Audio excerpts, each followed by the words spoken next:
Merci partout dans le monde. Oyo, Bozala Nabino fier ya kolanda magazine Nabino Panza Sango ya mukolo lelo bandi.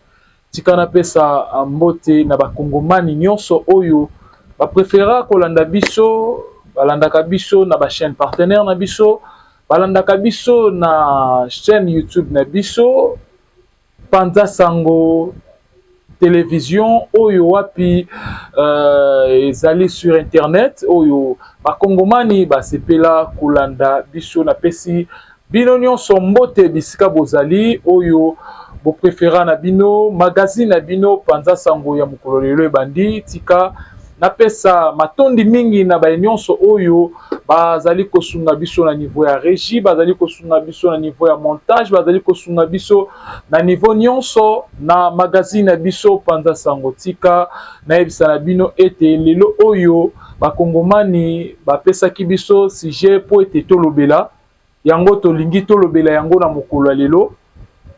Mokolo lelo tolingi toyeba nani azali koboma Kinshasa la capitale tope nani oyo azali kobebisa Kinshasa la capitale kin oyo bayebaki yango na kombo ya kin label lelo oyo bandeko bakoma kobenga yango kin la poubelle po na nini po ete salite eleki makati na kati ya ville province ya Kinshasa toloba koboni moto nyonso azali na miso azali komona lolenge nini oyo bosoto ezali korenie na Kinshasa lolenge nini oyo le gouverneur Daniel Bumba azali pe kobunda na ngambu na ye po ete abongisa ville ya Kinshasa malgré bakokoso ezali na azali kobunda quand même tokocha élément moko oyo wapi le gouverneur akitaki pona kotala nzela oyo ebeba batin ebele bakongomani balela kasi le gouverneur de la ville Daniel Bumba ayokaki kolela ya bakongomani akitaki pona koluka kosala mosala pe kobongisa po ete nzela ekoma bopeto bandeko baleka tolanda na lema oyo ebongo tokoya kozonga po ete tosolola na bakongomani.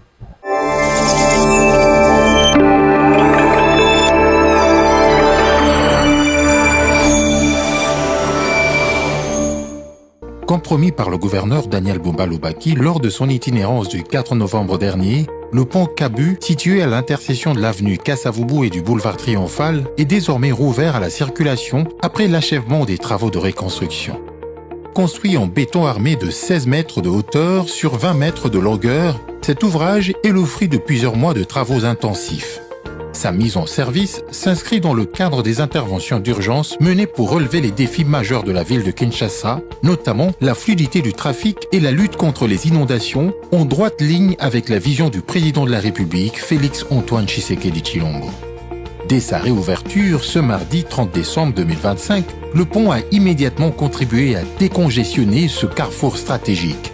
Automobilistes et riverains ont salué la qualité des travaux et félicité les autorités pour cette réalisation. Merci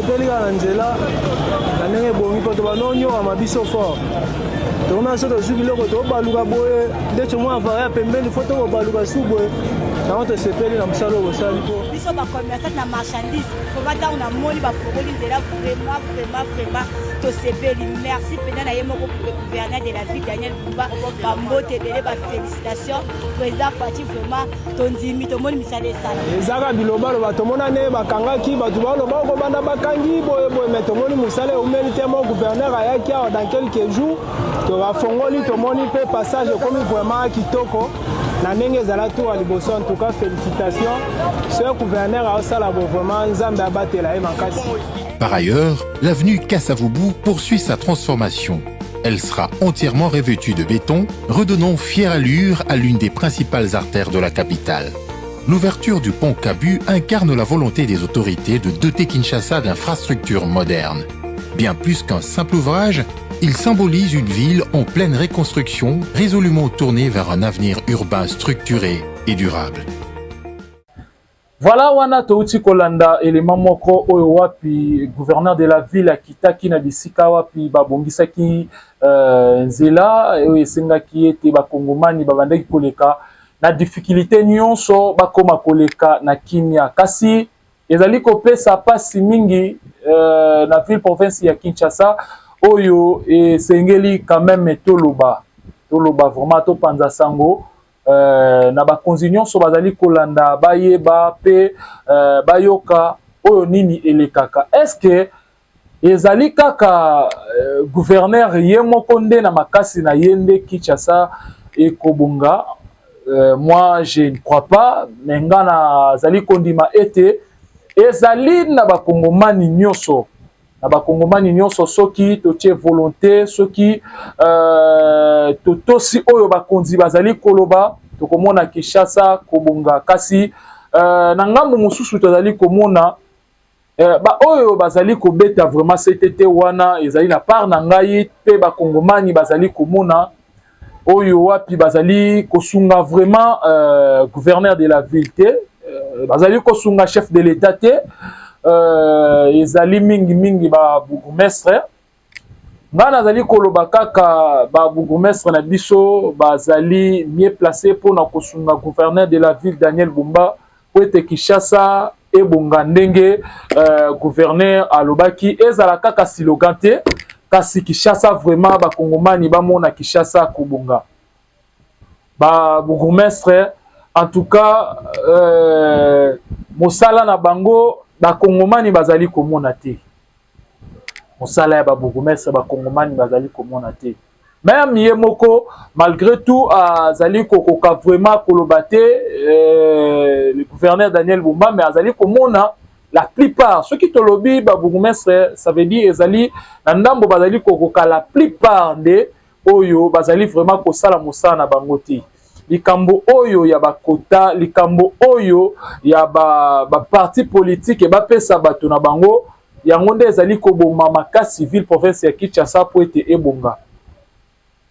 Ba bourgmestre mingi bayebi ete bango bazali ba wuti na ba parti na bango nde batie bango eza bakota na bango.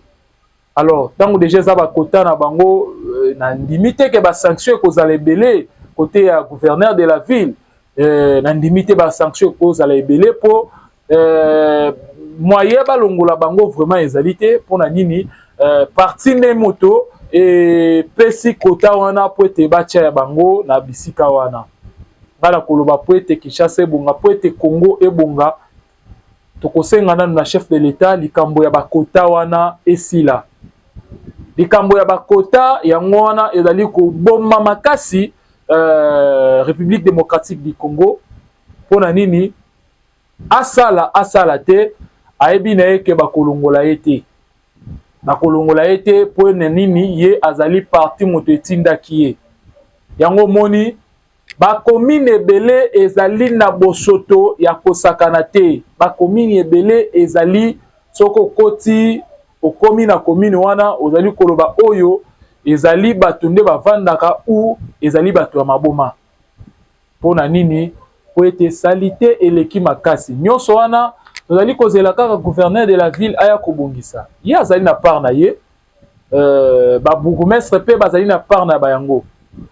Bango pe bazali na part na bango oyo lelo oyo bakoyi kotelemisa ba service pona kolandela kinbo peto, pona kolandela salubrité, pona kolandela makambo nyonso wana. Po oyo ezali koleka na ba commune ezali gouverneur te mutu azali komona yango nyonso, kasi ezali nde na ba bourgmestre oyo bazali wana nde bazali koyeba nini oyo ezali koleka na kati ya ba commune na bango, nini oyo ezali koleka na kati ya ba commune na bango, oyo ezali kosenga ete bakomisa message na hiérarchie po ete babongisa. Kasi tozali komona to pe bakongomani bazali komona la plupart ya ba bourgmestre bakoma na bango bababa, bango bazotala kaka poche na bango, bazali kobongisa te. Likambo ya bosoto bakongomani baleli, bakongomani bazali kobenga biso, bakongomani bazali kokomela biso, bakongomani bazali koloba en tout cas soki ezali ata basala ba élection ya ba bourgmestre basala yango pona baluka balongola mingi oyo bazali wana bazali ba compétent, bazali kosala mosala na ndenge esengeli te. Mais ba mososo pe bazali wana bazali kosala mosala na ndenge esengeli, mais bazali kozala étouffé. Pourquoi? Pour être oyo bazali kosala musala ndenge esengeli te, baza ebele oyo bazali kokomisa bacommune lokola bapoubele, oyo bazali kokomisa bacommune lokola fulu, oyo bazali na suivi te envers bango oyo bavandi na commune na ye. Ngai nazwaka bourgmestre lokola chef de l'état ya commune wana. Ça veut dire nazwaka ye lokola gouverneur ya commune wana. Ça veut dire gouverneur na biso Daniel Bumba yazali superviseur. Ba bourgmestre nde bazali na tina ya kosala mosala. Mais lelo oyo tozali komona ba bourgmestre bazali kolala bapongi lokola eloko mosusu. Toyebi te soki sanction ezalaka to mpe ezalaka te. Yango tokosenga na gouverneur Daniel Bumba, papa soko ozali na posa mosala na yo ekende malamu, il faut okotisa ba sanction. Ezali na ebele ya ba bourgmestre, il faut bazala sanctionner. Pona nini? Bazali kosala mosala lolenge esengeli te. Ba bourgmestre ebele mois ekoleka tolo bakutu semaine ekoleka eza na ba esika mosusu na kati ya commune ye akoma te. Tolo bakutu semaine te, année ekoleka eza na bisika mosusu na commune ye akoma te. Tolobi na ville province ya Kinshasa te, mais na commune oyo ye oyo azokamba oyo esengeli alandela, mais eza na bisika mosusu ba bourgmestre so batuni ba kongomani oyo bavandaka na bisika wana, est-ce que bomona déjà bourgmestre koleka awa akoyebisa yo toyebi ye te. Mpona nini? Bourgmestre akoma aye na ye avandi na bureau ere ekoki ye wana welo azongi ndako na ye. Mais non, role ya bourgmestre ezali ya kozwa makambo. Toyebi te soki biso nde tobanda lisusu kotangisa role ya bourgmestre. Bourgmestre oyebi role na yo très bien. Bourgmestre role na yo ezali ya kozwa makambo oyo bayeli yo, yo moko kokende na terrain kotala yango soki ezali vrai ou faux. Bato bayebisi yo kena kuna bato bazali kozinda.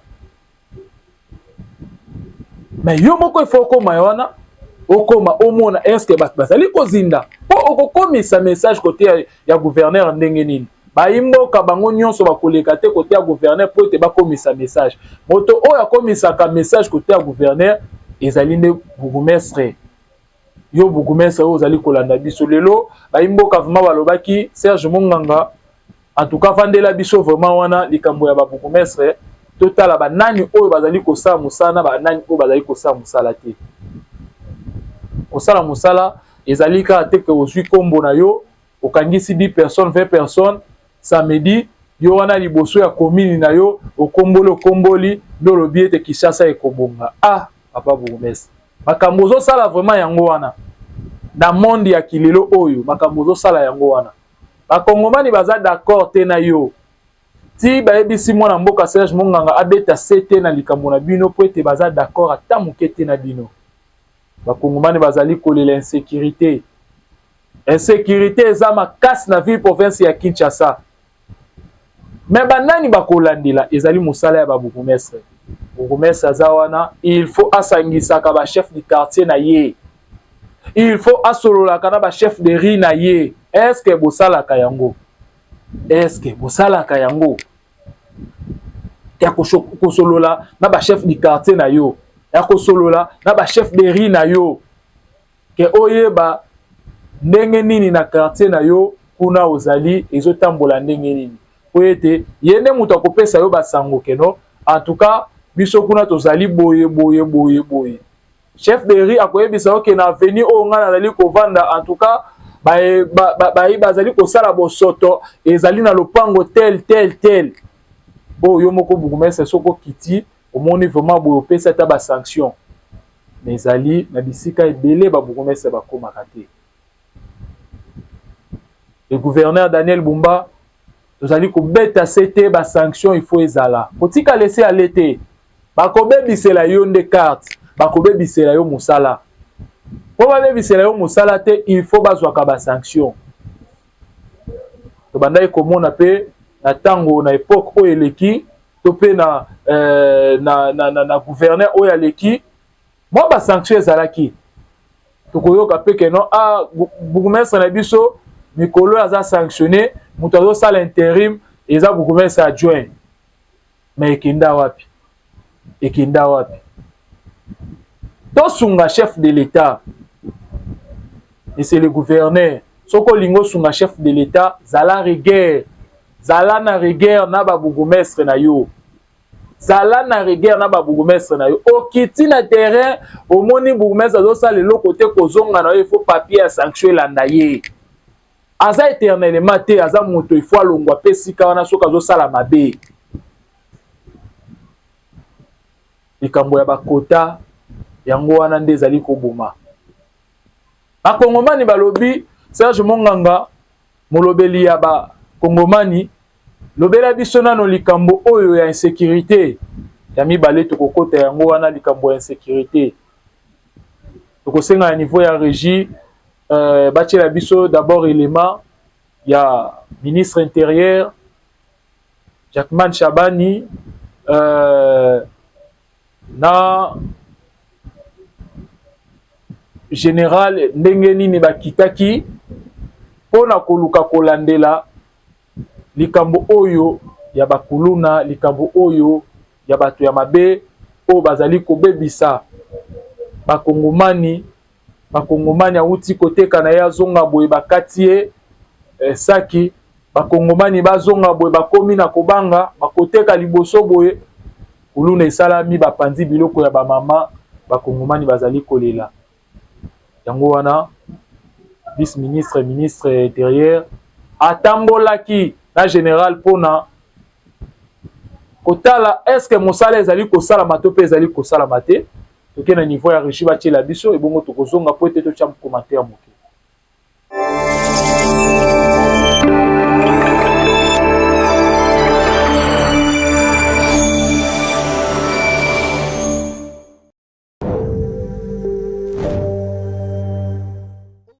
Sous une pluie battante de ce 1er janvier 2026, jour du Nouvel An, le vice-premier ministre, ministre de l'Intérieur, Sécurité, Décentralisation et Affaires coutumières, Chabani Louko, a effectué dans le cadre de l'intensification de l'opération Ndobo une tournée d'inspection dans les différents commissariats urbains de la ville de Kinshasa.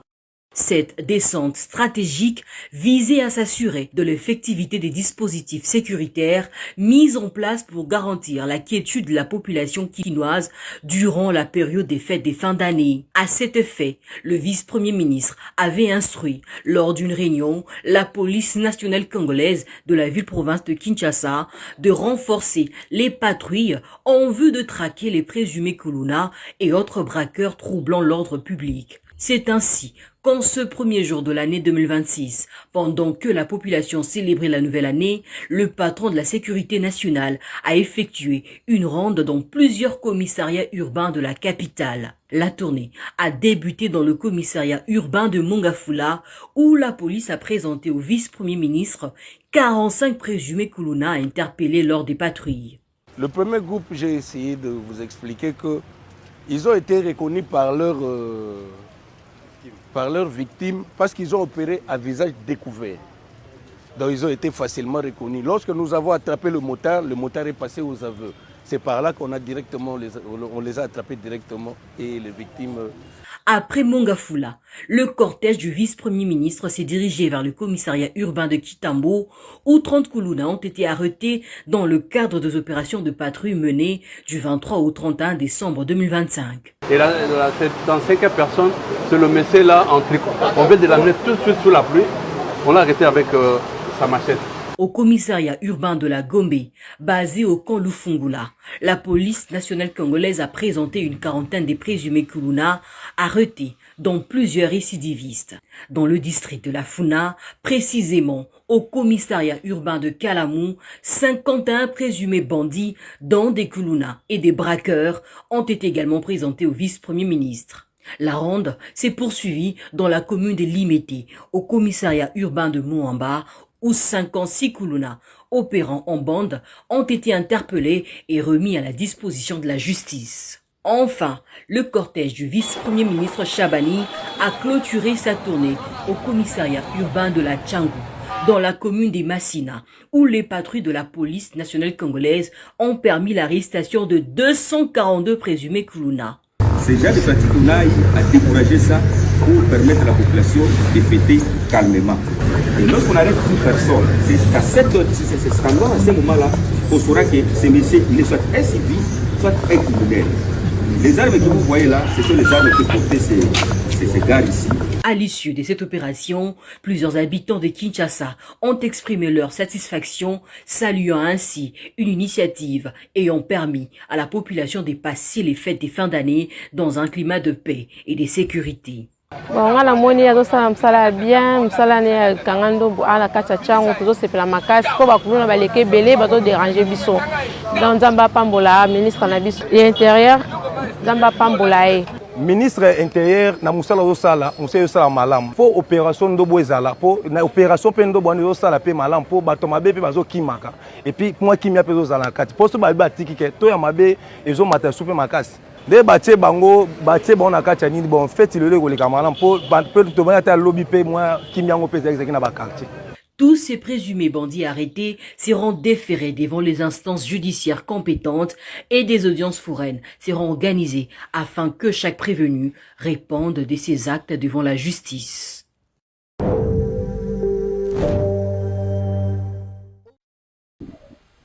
Merci wana bouti kolanda élément na biso ndenge nini vice-ministre intérieur ayebaki na kotambola na général pona kotala lolenge nini oyo bato ya mabe bazali ko déranger ba kongomani ndenge nini oyo ba la police esali musala na yango tomoni ndenge nini oyo ministre atambolaki tomoni lolenge oyo bino moko ba kongomani bomoni lolenge oyo alobaki en tout cas na likambo oyo pe tozali kobeta sete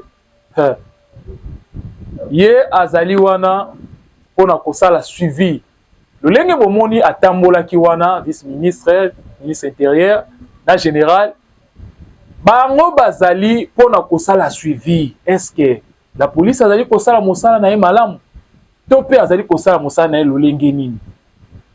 Kasi oyo bakongomani bazali kovanda na bango ezali nde basusiat ba police oyo ezali pembeni na bango nde bavandaka na bango chaque jour bazalaka contrôler na banani bazalaka contrôler na ba major colonel ya district nde bazalaka contrôler. Est-ce que ba colonel to pe ba major oyo bazali na ba commune batambolaka na ba commune na bango po ete balandela likambo ya sécurité ba jeep oyo bapesa? Est-ce que ekotaka vraiment pona kokanga ba oyo bazali les concernés po lelo oyo bakongomani bazali kolela na ndenge ya mokete ba oyo bazali concerné bakanga bango te batikala kokanga bana wana te soki bakokanga soki baza 10 bakokanga to te mibale mais oyo batikali wana bakolokota bana ya batu bana ya ngani bakozwa bango na banzela ba jeune bakoma infraction ndenge ndeko oyo yemba soki kaka ba jeune bazali kotambola 19h 20h na nzela la police a créé ba bureau de nae kokanga bana ya batu bana basali eloko te kokanga bango. Mais tango oyo makambo esalamaka kuluna ezali kobunda bakongomani balobi la police eyaka te, la police ekoki koya boye ekoya na retard bana wana deja babundi basilisi la police eye ebeti masasi ekomi kokanga ba innocent ya batu. Général ayebi ete papa yo zalaka moto moko net soki okei na ba niveau ya basusiat na niveau ya ba commune okuti bakangi ba innocent obimisaka bango. Mais toza na posa pe que sanction ezalaka na niveau ya la police na bikanga kanga ba sanction ezala toza na posa la police esala mosala na yango yo kokanga mwana ya bato po na kaka 100 000 oyebi yende bakolanda ye oyebi soko kangi kuluna akovandelo wana na kasho ata 3 jours mutu akolanda ye azali te. Soko okangi mwana moko boye na nzela mama na bango na nsima azali kolanda alingi te mwana ye alala na kasho akopesa 50,000 akopesa 100,000 me mwana bato asali eloko te. La police tozali kosenga tosala mosala na ndenge esengeli. Bamajor na kati ya bacommune toza wana totambolaka na bino elongo presse mpona kolakisa oyo eza mabe oyo eza malamu. Kasi ntango bakongomani mpe bazali kobenga biso tokosalaka effort ya kolobaka oyo bakongomani bazali komona pasi na motema po ete la police na biso ebonga. Balobi mosala la police ezali wana mpona kobatela population mpe babien na ye. Eske lelo oyo la police esalaka mosala na yango ya kobatela bakongomani mpe babien na bango? Eske lelo oyo bakongomani bapreferaka na butu akutana na policier? Po toyebi na ntango ya kala ezalaki soko okutani na la police otondi na esengo mpona nini bakozwa yo papa outi wapi outi mosala batuni yo bakestion ndako na yo ezalaka wapi ndako na yo eza kote nini bamemi yo ti na porte na yo babeti koko bakomprendre ke ndako na yo nde yango oyo bakotisi yo papa avandaka papa azalaka papa kota. Me lelo oyo ekomi yango te.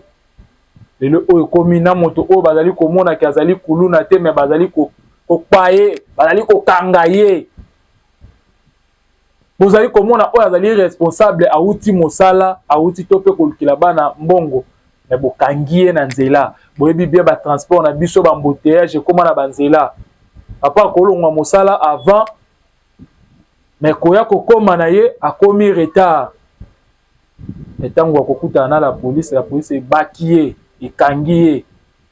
Coup de chapeau na la police na biso na bakonzi na biso d'abord oya likolo. Coup de chapeau na ndenge bakangaki ba policier oyo bazali kobebisa lokumu ya la police. Groupe ya ba policier oyo babandaki koyemba. En tout cas ezalaka pasi na motema ntango totalaka mosusu bamakambo wana na ba réseaux sociaux epesaka pasi na motema. Ba policier bazali koyemba zwa ye kanga ye zwa ye chombo tika ye akende. Coup de chapeau na bakonzi na biso ntango bayokaki yango balandeli bango bakwi bango. Papa tokosenga sanction ezala. Bayoka vraiment que non oui mosala la police ezalaka ya kosakana te. Pona nini bato bakomisi mosala la police lokola wenze.